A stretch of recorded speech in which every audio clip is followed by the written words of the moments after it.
अस्सलाम वालेकुम। क्या हाल है आप सबका? उम्मीद है सब खैरियत से होंगे।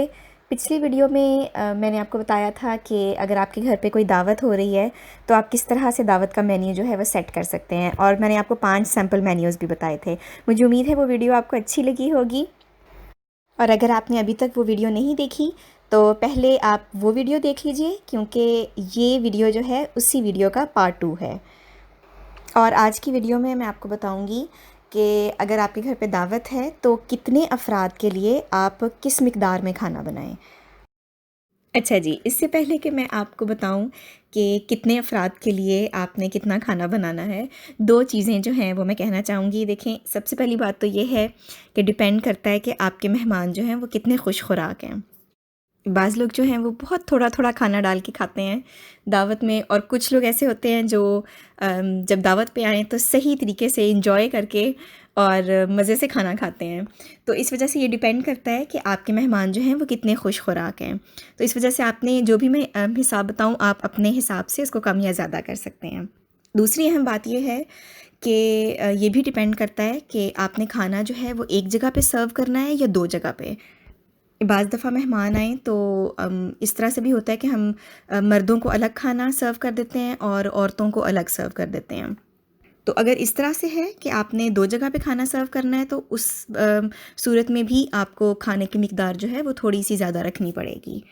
इसके अलावा आप ये भी देखिए कि जो मेहमान आ रहे हैं उनमें मर्दों की तादाद ज़्यादा है या ख़वातीन और बच्चों की तादाद ज़्यादा है। मर्दों की जो खुराक है वो ख़वातीन और बच्चों की निस्बत थोड़ी ज़्यादा होती है। तो इस वजह से जो भी मिकदार मैं आपको बताऊँ, आपको इन सारी चीज़ों को देखते हुए इनको इस मिकदार को अपने हिसाब से कम या ज़्यादा करना पड़ेगा। मैं जितनी भी चीज़ों की मिकदार आपको बताऊँगी वो मैं 10 अफराद के हिसाब से बताऊँगी। अगर आपकी दावत में बच्चे साथ आ रहे हैं तो जो 10 साल से कम उम्र के बच्चे हैं वो 3 बच्चों को आप एक फ़र्द गिनें। यानी जो ज़्यादा छोटे बच्चे हैं, जैसे 4 साल के, 5 साल के, 6 साल के बच्चे जो हैं। जो बच्चे 10, 11, 12 साल के हैं, वो आप 2 बच्चे जो हैं वो एक फ़र्द के बराबर होंगे, और उनसे जो बड़े हैं वो ज़ाहिर है कि आप उनको बड़ों में ही शुमार करेंगे। अच्छा जी, अब सबसे पहले मेन कोर्स की बात कर लेते हैं। किसी भी दावत के अंदर चावल जो होते हैं वो मेन डिश होती है, और ज़्यादातर जो मेहमान हैं वो पहले चावल ही खाते हैं। तो आपने अगर चावल बनाने हैं कोई से भी और साथ में एक सालन है, तो फिर आप 1 किलो चावल बनाएंगे। जैसे अगर आपने चिकन पुलाव बनाना है तो 1 किलो आप चावल लेंगे, और चिकन ज़ाहिर है फिर एक्स्ट्रा होगा साथ में। ये मैं कच्चे चावल बता रही हूँ, यानी कच्चे चावल आपने 1 किलो लेने हैं। इसी तरह अगर आप बिरयानी बना रहे हैं तो बिरयानी में भी 1 किलो चावल की आप बिरयानी जो है वो बनाएंगे। अगर आपने साथ में कोई सा एक सालन करना है, जैसे आप मटन का कोरमा बना रहे हैं या आपने कोफ्ते बनाने हैं, तो 1 किलो गोश्त जो है उसका कोरमा जो है वो बिल्कुल ठीक रहेगा। लेकिन अगर आपने 2 या 3 तरह के सालन करने हैं साथ में, तो फिर आप 750 ग्राम गोश्त ले सकते हैं, यानी 3 पाव गोश्त का आप कोरमा बना सकते हैं। अगर आपने साथ में चिकन कढ़ाई भी बनानी है तो वो भी आप 750 ग्राम कर सकते हैं। यानी अगर आपके 2-3 सालन हैं तो फिर आप 750 ग्राम का गोश्त का सालन बनाइए। लेकिन अगर सिर्फ एक सालन है तो फिर कम से कम 1 kg मीट आपके पास होना चाहिए सालन के लिए। लेकिन मैं फिर ये बात कहूँगी कि अगर आपको मालूम है कि आपके घर में जो मेहमान आ रहे हैं वो चावल की बजाय रोटी ज़्यादा शौक़ से खाएंगे, तो फिर आप सालन की मिकदार जो है वो थोड़ी ज़्यादा कर लें। यानी आप 1 किलो की बजाय 1.5 किलो मीट का की करी बनाएं, या कोरमा या कढ़ाई जो भी आपने बनानी है। इसके अलावा अगर आपने माश की दाल बनानी है तो 1 पाव माश की दाल जो है वो काफ़ी रहेगी। अच्छा, चावल और सालन हो गए। दावत में हमेशा ही कबाब या रोस्ट या सीख कबाब वगैरह कुछ ना कुछ साथ में होता ही है। तो 10 अफराद के लिए आप 15 शामी कबाब फ्राई कर लें तो ये काफ़ी होंगे। इसी तरह रोस्ट के जो पीसेस हैं वो भी 15 पीसेस जो हैं वो काफ़ी होंगे। इसी तरह सीख कबाब जो हैं वो भी इसी मिकदार में आप ले लें, क्योंकि अगर आप रोस्ट जो है वो किलो के हिसाब से लेते हैं तो बाज़ दफ़ा उसके पीसेस जो हैं वो उतने नहीं होते। तो असल चीज़ तो ये है कि पीसेस जो हैं वो कितने आपने सर्व करने हैं। अच्छा, उसके बाद अब नान की बारी आ जाती है। 10 अफराद के लिए कम से कम 15 नान जो हैं वो ज़रूर बनाएं।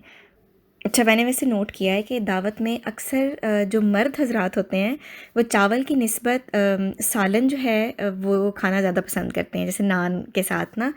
तो मुझे बताइएगा आप कमेंट में ज़रूर कि आपका इस बारे में क्या ख़्याल है। लेकिन मैंने अक्सर ये देखा है कि दावतों में मर्द जो हैं वो चावलों की निस्बत सालन रोटी ज़्यादा शौक़ से खाते हैं। अच्छा, उसके बाद अगर आपने लज़ानिया बनाना है या नूडल्स वगैरह भी साथ में बनाने हैं तो एक जो मीडियम साइज़ की ट्रे होती है लज़ानिया की वो काफ़ी है 10 अफराद के लिए। और अगर आपकी दावत में बच्चे जो हैं वो बहुत ज़्यादा नहीं हैं तो फिर अगर आपने नूडल्स बनाने हैं तो एक प्लेट जो है वो नूडल्स की काफ़ी है, एक छोटी जो ट्रे होती है। बच्चे वैसे भी बहुत ज़्यादा नहीं खाना खाते, तो मैं कई बार ऐसे करती थी कि नूडल्स का जो पूरा जो 500 ग्राम का पैकेट होता है वो बना लिया करती थी दावत में। और वो नूडल्स जो हैं वो दोबारा गर्म करके खाएं, ख़ास तौर पे वो जो क्रीम वाले नूडल्स होते हैं, तो वो उसका टेस्ट उस इतना अच्छा नहीं लगता जितना आप गरम गरम खाते हैं तो मज़ा आता है उसका। तो हमेशा ही मेरे नूडल्स जो हैं वो बहुत ज़्यादा बच जाया करते थे। तो मेरा ये ख़्याल है कि 250 ग्राम्स नूडल्स जो हैं वो काफ़ी हैं। अच्छा, हो सकता है कि आप में से बहुत से लोगों को जो मैं मिक़दार बता रही हूँ खाने की वो कम लगे। लेकिन आप देखें कि जब हम 2-3 तरह के सालन बनाते हैं और आपकी दावत में ज़्यादा डिशेज़ होती हैं तो ऑटोमेटिकली जब आप किसी भी दावत में देखें, आप ख़ुद भी जब जाएं किसी शादी में या किसी दावत में, तो थोड़ा थोड़ा खाना भी जब हम लेते हैं तो उसी से ही पेट भर जाता है, बहुत ज़्यादा नहीं खाया जाता। आपकी इस बारे में क्या राय है, मुझे कमेंट्स में ज़रूर लिख के बताइएगा। अच्छा, और जो दही का रायता आपने बनाना है उसके लिए 3 पाव दही जो है उसका रायता बिल्कुल ठीक रहेगा। अच्छा जी, अब आखिर पे बात कर लेते हैं मीठे की। मीठा अगर आपने सिर्फ़ एक मीठा बनाना है 10 अफराद के लिए तो फिर तैयार मीठा जो है वो कम से कम 2 किलो आपके पास होना चाहिए। जैसे खीर है या शीर खुरमा है या गाजर की खीर है या इस किस्म का कोई भी मीठा है, तो तैयार मीठा जो है वो 2 किलो आपके पास होना चाहिए। वैसे तो बहुत जो हेवी खाना होता है उसके बाद इतना मीठा नहीं खाया जाता, लेकिन कई बार ऐसे भी होता है कि मेहमान जो है ज़ाहिर है वो खाना खाने के बाद फ़ौरन तो उठ के नहीं चले जाते, कुछ देर बैठते हैं, चाय वगैरह पीते हैं और उसके बाद बाज़ दफ़ा एक दफ़ा फिर मीठे का दौर चलता है। तो उसके लिए ये क्वांटिटी जो है वो बिल्कुल ठीक रहेगी। अगर आपने 2-3 तरह के मीठे बनाने हैं, जैसे अगर आपने खीर बनाई है, साथ में आपने मिठाई भी है या फिर केक वगैरह भी आपने बेक किया हुआ है या साथ में जैसे सूजी का हलवा है, इस किस्म की कोई चीज़ है, तो फिर ये मिकदार जो है थोड़ी डिवाइड हो जाएगी। फिर आप ये है कि आप 1 किलो जो दूध वाला मीठा है वो बनाएंगे। सूजी का हलवा अगर आपने बनाना है तो 1 पाव सूजी का हलवा जो है वो काफ़ी रहेगा, क्योंकि सूजी जो है जब उसमें शीरा डालते हैं तो वो फूलती है। या अगर 2-3 मीठों में आपने एक मीठा जो है वो ज़र्दा बनाना है तो फिर 300 ग्राम चावल का ज़र्दा जो है वो काफ़ी रहेगा। लेकिन अगर आपके मीठे में सिर्फ़ आपने सूजी का हलवा बनाना है तो फिर कम से कम आधा किलो सूजी का हलवा आप बनाएं। या अगर आपने सिर्फ़ ज़र्दा बनाना है तो फिर कम से कम आधा किलो चावल का ज़र्दा जो है वो आप तैयार करेंगे। एक और छोटी सी टिप ये है कि अगर आपके घर में जो दावत हो रही है उसमें छोटे बच्चे ज़्यादा हैं तो आप कोई दूध वाला मीठा ज़रूर बनाएं, क्योंकि मैंने देखा है कि बच्चे ज़र्दा और हलवा और इस किस्म के मीठों की बजाय या तो केक बहुत पसंद करते हैं या फिर जिस तरह कस्टर्ड ट्राइफल होता है या खीर, इस तरह के मीठे जो हैं वो ज़्यादा शौक़ से खाते हैं जो दूध वाले होते हैं। तो दूध वाला मीठा जो है वो फिर ज़रूर बनाएं आप। उससे ये है कि कई बार बच्चे जो हैं वो वैसे खाना नहीं खाते लेकिन सिर्फ मीठा खा लेते हैं। अच्छा, अब एंड पे बात कर लेते हैं बारबेक्यू की। अगर आपने बारबेक्यू में सिर्फ तिक्के और सीख कबाब रखने हैं तो आप इस चीज़ का ध्यान रखिएगा कि हमेशा जो तिक्के होते हैं वो ज़्यादा खाए जाते हैं सीख कबाब की निस्बत। उसकी वजह ये कि सीख कबाब जो हैं वो थोड़े से हैवी होते हैं। दूसरा ये है कि जब आप बारबेक्यू बनाने लगते हैं तो तिक्के जो हैं वो जल्दी बन जाते हैं और सीख कबाब जो हैं उनको थोड़ा सा टाइम लगता है। टाइम लगने से मुराद ये है कि अगर आपने फ़र्ज़ करें 2 किलो कीमा लिया है और 3 किलो आपके पास बोनलेस चिकन है तिक्के बनाने के लिए, तो तिक्के जो हैं वो जल्दी बन जाएंगे क्योंकि एक सीख के ऊपर आपने 4-5 तिक्के लगाने हैं। लेकिन जो कीमा है वो आप थोड़ा सा लेके उसका कबाब बनाते हैं तो उसमें बहुत टाइम लग जाता है सीख कबाब बनाने में। तो इस वजह से मैं हमेशा ये करती हूँ कि जब हमारे घरों में बारबेक्यू होता है तो हम हमेशा टिक्के ज़रा ज़्यादा बनाते हैं और सीख कबाब कम बनाते हैं। उससे क्या होता है कि एक तो ग्रिल जो है यानी बारबेक्यू जो है वो उसका काम ज़रा जल्दी ख़त्म हो जाता है, वरना आप सारा दिन बैठे सीख कबाब बनाते रहेंगे और सीखें लगाते रहेंगे। दूसरा ये है कि कबाब की निस्बत जो टिक्के होते हैं वो इतने हैवी नहीं होते ज़्यादा, मतलब अगर आपने खा भी लिया है थोड़ा ज़्यादा तो आपको हैवी नहीं महसूस होगा, लेकिन जो सीख कबाब होते हैं वो आप 1 या 2 से ज़्यादा नहीं खा सकते। तो 10 अफराद की बारबेक्यू की दावत के लिए 2 किलो कीमा, सीख कबाब के लिए, और 3.5 किलो बोनलेस चिकन जो है वो टिक्के बनाने के लिए बहुत काफ़ी होगा। लेकिन मैं फिर वही बात कहूँगी यहाँ पे कि ये डिपेंड करता है, अगर आपके मेहमान जो हैं वो बहुत ज़्यादा शौकीन हैं बारबेक्यू के और आपको लगता है कि ये कम है, तो फिर आप 4 किलो टिक्के जो हैं वो भी बना सकते हैं। अच्छा, बारबेक्यू के साथ जब आप चटनी बनाएं, जो धनिया पुदीने की चटनी होती है, तो वो आप 1 किलो दही की बनाएं, क्योंकि चटनी जो है वो अमूमन शौक़ से ही खाई जाती है टिक्कों के साथ। अच्छा जी, ये तो हो गई खाने की मिकदार। 10 अफराद के हिसाब से मैंने आपको बताया है। अगर आपके घर में 5 अफराद आ रहे हैं तो इसी को डिवाइड कर लें, 20 आ रहे हैं तो इसको डबल कर लें। और अब मैं आपको कुछ दावत के हवाले से कुछ अहम टिप्स बताना चाहूँगी जो मेरे ख़्याल से आपके काम आएंगी। उसमें सबसे पहले तो ये है कि जब भी दावत का खाना आप बनाएं, आप कोशिश करें कि ताज़ा गोश्त लाके तो उससे खाना बनाएं। उससे ये फ़ायदा होगा कि जो भी खाना बचेगा आप उसको फ्रीज़ करके दोबारा यूज़ कर सकते हैं। जो खाना हम बनाते हैं फ्रीज़र से निकाले हुए गोश्त का, उससे आप दोबारा से फ्रीज़ नहीं कर सकते। वैसे तो बहुत सारे लोग जो हैं वो कर भी लेते हैं फ्रीज़, लेकिन आप में से बहुत से लोगों को यकीनन मालूम होगी ये बात कि जब गोश्त को हम एक बार फ्रीज़ कर लेते हैं तो उसको दोबारा से डीफ्रॉस्ट करके, बेशक आपने उसको पका भी लिया हो, तो उसको वापस फ्रीज़ नहीं करना चाहिए, क्योंकि इससे फूड पॉइज़निंग का ख़तरा होता है। तो बेहतर यही होता है कि जब आप इस तरह ज़्यादा मिक़दार में खाना बना रहे हैं तो फ्रेश मीट ला के उसी से खाना बनाएं, ताकि अगर बच जाए तो आप उसको फ्रीज़ कर सकें।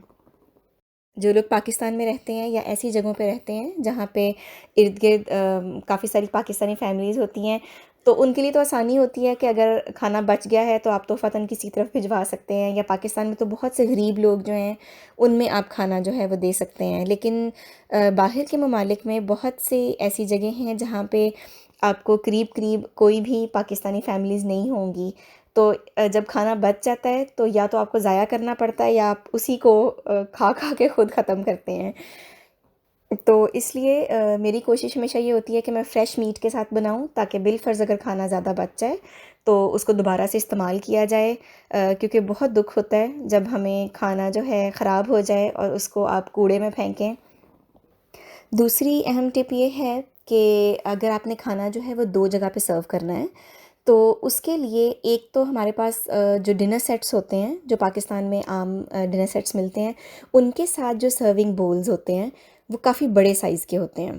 तो आप अगर आपने 2 जगह पे खाना रखना है तो ज़ाहिर है इतनी मिकदार में हो सालन या कोरमा जो भी आपने तैयार किया है, कि वो बोल में डाला हुआ अच्छा लगे। तो इसलिए बेहतर यही रहता है कि आप जो मीडियम साइज़ के बोल्स होते हैं वो ज़रूर ख़रीदें, ताकि अगर आपको 2 जगह पे भी सर्व करना पड़े तो वो अच्छा लगे सर्व किया हुआ हो। ये ना हो कि इतना बड़ा सा डोंगा है और उसके अंदर थोड़ा सा सालन डाला हुआ है, वो नहीं अच्छा लगता। ज़्यादा मिकदार में अगर बना लें तो फिर वो वैसे बचा रहता है। तो इसलिए जो क्रिस्टल के छोटे प्याले होते हैं, जो बोल्स होते हैं, वो बहुत अच्छे रहते हैं, इसलिए कि उसमें ये भी प्रॉब्लम नहीं होता कि ये आपके डिनर सेट के साथ मैच कर रहा है या नहीं कर रहा। और दूसरा ये कि ज़रूरी नहीं कि अगर आपने 2 जगह पे खाना सर्व करना है तभी इस तरह के छोटे बोल्स यूज़ करें। बाज़ औक़ात इस तरह से अगर आपकी डाइनिंग टेबल जो है वो बड़ी है, तो आप 2 जगह पे सालन या कोरमा वग़ैरह जो है वो डाल के रख सकते हैं। उससे ये है कि मेहमानों को खाना निकालने में आसानी होगी। इसी तरह अगर ज़्यादा बड़ी गैदरिंग है तो चावल एक डिश में सर्व करने की बजाय आप 2 छोटी डिशेज़ में सर्व कर दें, ताकि मेहमान जो हैं वो उनको इंतज़ार ना करना पड़े कि अब एक डाल ले तो फिर दूसरा डालें, ज़रा जल्दी बारी आ जाए। ये थी आज की वीडियो। उम्मीद है आपको अच्छी लगी होगी। ये दावत की जो दोनों वीडियोस मैंने बनाई हैं, इसमें मैंने पूरी कोशिश की है कि आपकी तरफ से जितने भी सवाल आए थे उनको मैं इन दोनों वीडियोस में कवर कर दूं। लेकिन फिर भी अगर कोई बात रह गई हो तो आप मुझसे कमेंट्स में पूछ सकते हैं। अगर कोई अहम सवाल हुआ तो उस कमेंट को मैं पिन कर दूंगी ताकि बाकी लोग भी पढ़ सकें और सबका फ़ायदा हो जाए। इसके अलावा अगर आप कोई बात हमसे शेयर करना चाहते हैं या आपके पास कोई बहुत अच्छी सी टिप है तो वो भी ज़रूर कमेंट में लिखिएगा। मैं आपसे मिलूँगी इंशाल्लाह अगली वीडियो में किसी नए टॉपिक के साथ। तब तक के लिए इजाज़त दीजिए। अल्लाह हाफिज़।